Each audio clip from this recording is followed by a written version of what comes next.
Hi, I'm Rudy, and I'm the Chief Strategy Officer at ZEPETO.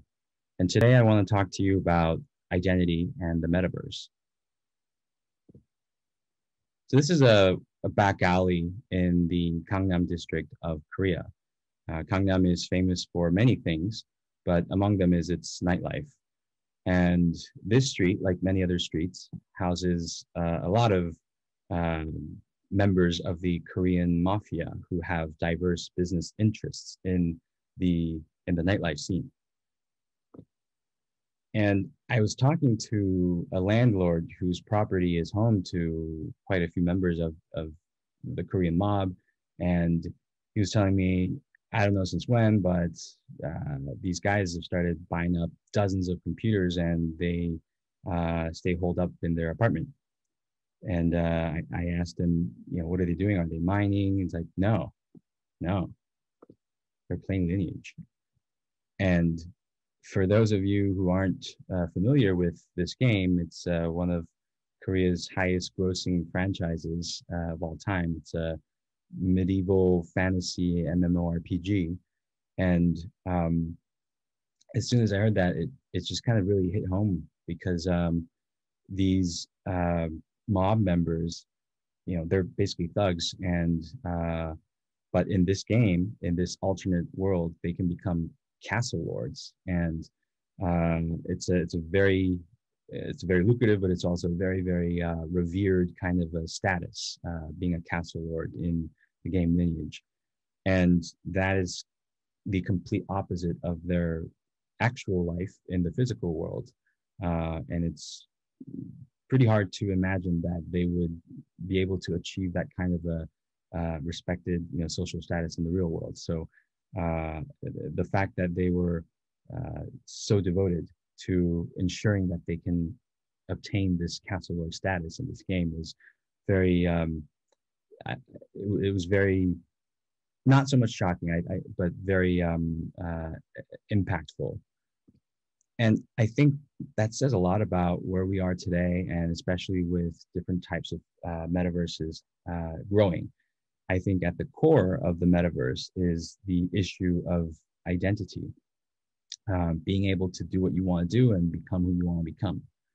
And most oftentimes that happens in the metaverse through some format of avatars. And avatars, if you look at its Sanskrit origins, it means descent or descended from the sky. And it's literally talking about the manifestation of a god.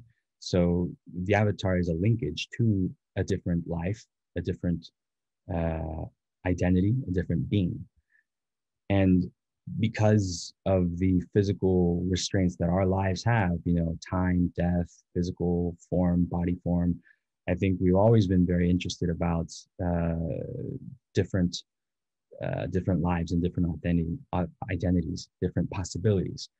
So I think it's a really primal instinct that's driving us towards the metaverse. And that was definitely one of the instincts that we were very curious about when we started building out ZEPETO. ZEPETO is it started out as a avatar customization tool. I think at some point, many teenagers that were on WeChat and Line Messenger and KakaoTalk were using their ZEPETO avatars as their profile photos. But once you've customized your avatar, you then tweak your body type, tweak your face, don different types of virtual items, and then you engage with other users who are doing the same thing, and you create content with it. You role play together, you create web dramas, you create memes together, music videos together.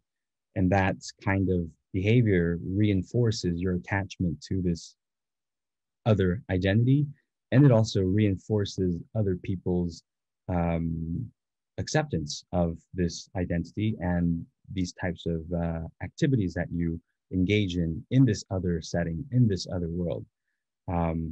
So I think that content creation aspect, the circulation of content that's been created by your other identity or identities, because people can have multiple different avatars, has been key to the growth of the metaverse.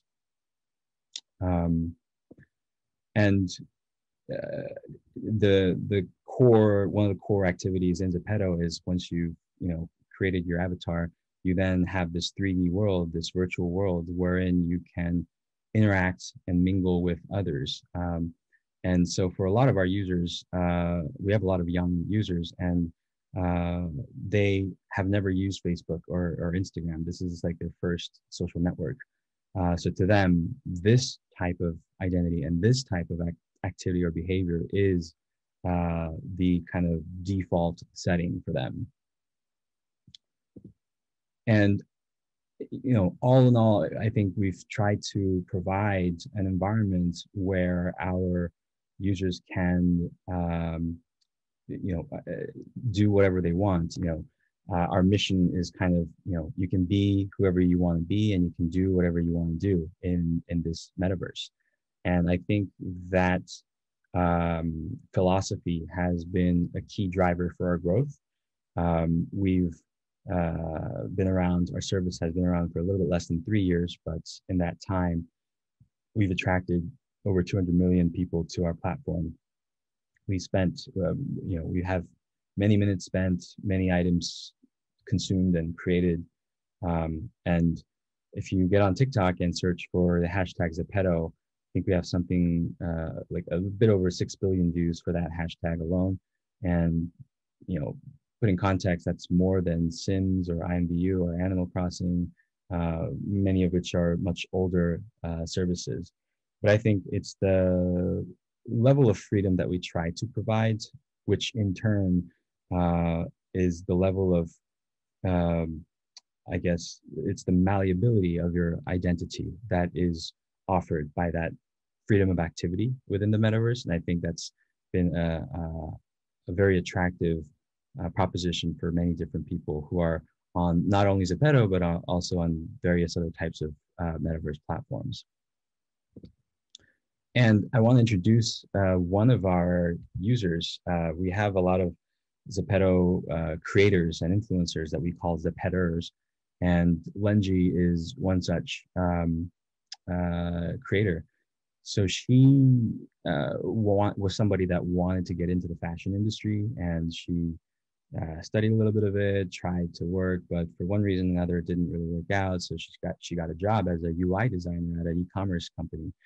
And then she found out about ZEPETO, and then she thought, wow, maybe, I've always wanted to become a fashion designer, but maybe I'll try that out here. And so she started designing and selling her own virtual fashion items. And she has grown to become one of the most popular virtual fashion designers in ZEPETO. She generates 6-figure income, annually. She has many requests from different types of actual clothing brands wanting to collaborate with her on either a virtual drop or a physical capsule collection that is based off of virtual designs. And I think this is a great example of how these different worlds are linked together through your activities in the metaverse. They can be as linked or as linked as you want them to be, basically. And this extends beyond fashion design. We have people that are very actively busking in the metaverse, people that are performing, for other people, playing instruments, dancing, singing.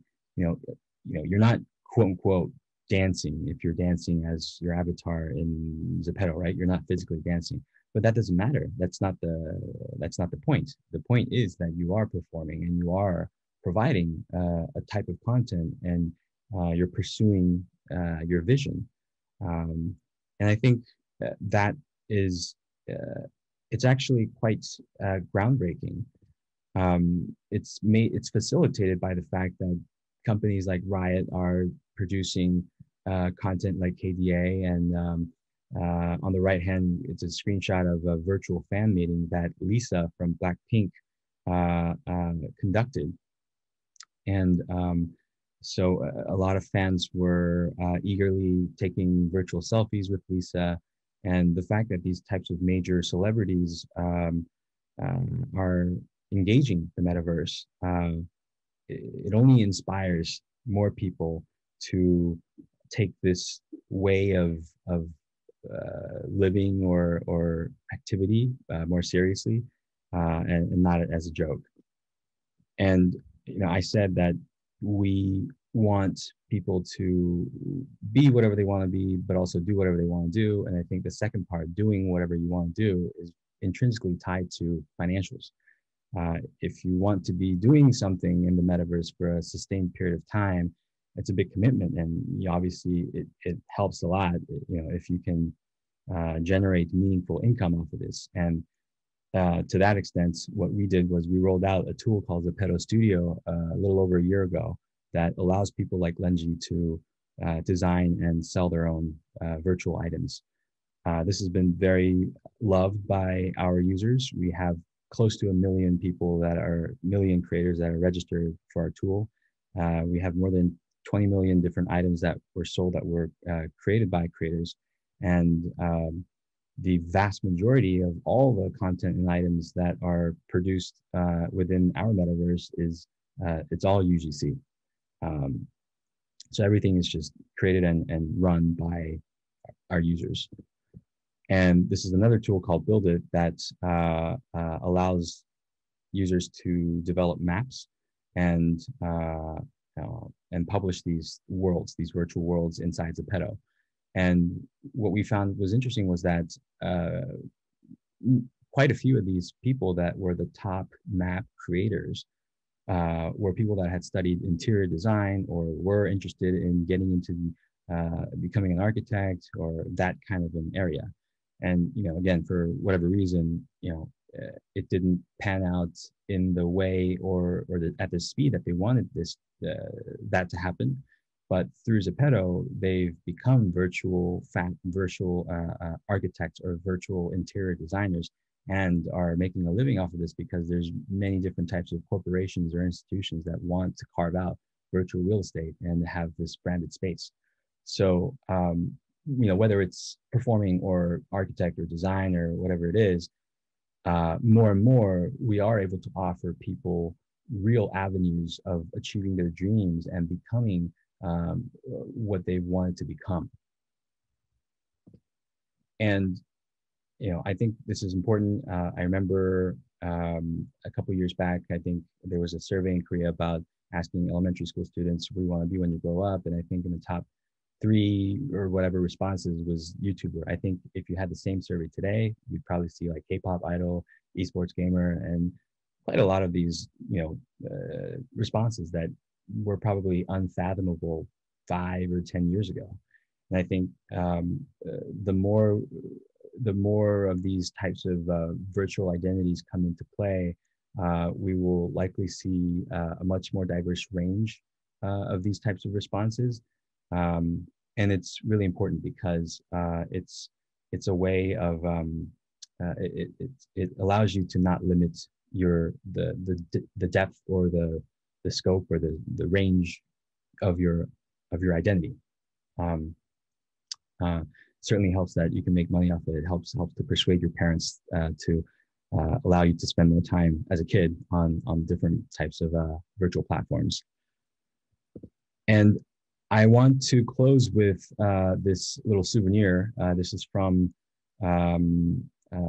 this is a screening of a movie called Arrival of a Train, which was the first movie ever to be produced and also screened at a movie theater in the late 19th century. And here we see these people, their first time ever at a movie theater watching a movie, and they see this movie coming at them and they think it's real, so they jump and they flee.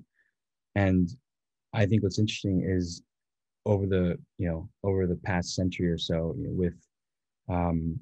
with stuff like TV, films, this is technology driven content, but the more we got acquainted with it, the more we kind of thought, okay, this is entertainment. This is just content. It's a show. It's not real. It's not my real life. this is just a movie.